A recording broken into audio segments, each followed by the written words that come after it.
একজন চাকরিজীবী মায়ের জীবনটা বড়ই কঠিন। আর যদি বাচ্চা থাকে ছোট ছোট, সেখানে তো জীবনটা সংগ্রামী জীবন। প্রতিনিয়তই আপনার প্যারেশানির মধ্য দিয়ে দিন কাটাতে হবে। বাচ্চাটা কোথায় রাখবেন? যদি হেল্পিং হ্যান্ডিং বিশ্বস্ত না হয়, তাহলে তো আরও বেশি কষ্টদায়ক। আর যদি সেটা বিশ্বস্ত জায়গায় হয়, তাহলে হয়তো কিছুটা স্বস্তি পাওয়া যায়।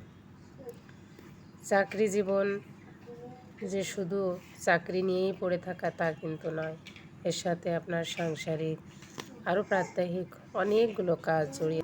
তার মানে আপনি মেয়ে হয়ে যদি চাকরি করতে চান, তাহলে আপনার সকল প্রস্তুতি নিয়েই কাজে নামবে। একজন মেয়ে চাকরিজীবী সংসারও করে, চাকরিও সামলায়, বাচ্চাও সামলায়।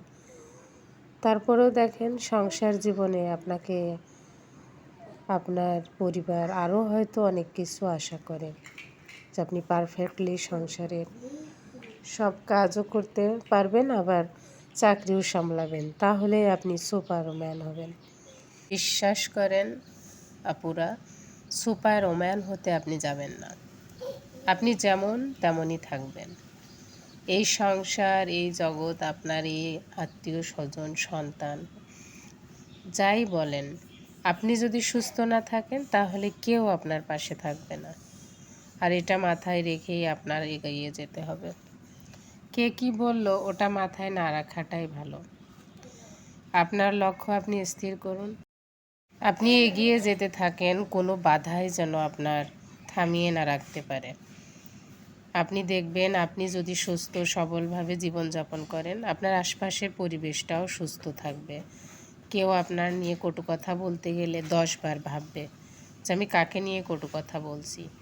তাই এই সুস্থ শরীর যতদিন আছে ততদিন পরিশ্রম করে যান, সঞ্চয়ী হন, আশপাশের লোকজনের কটু কথায় কান দিয়েন না। এদের জীবন এমনিতেই অবহেলিত, তারা পদে পদে অবহেলিত হতে থাকে।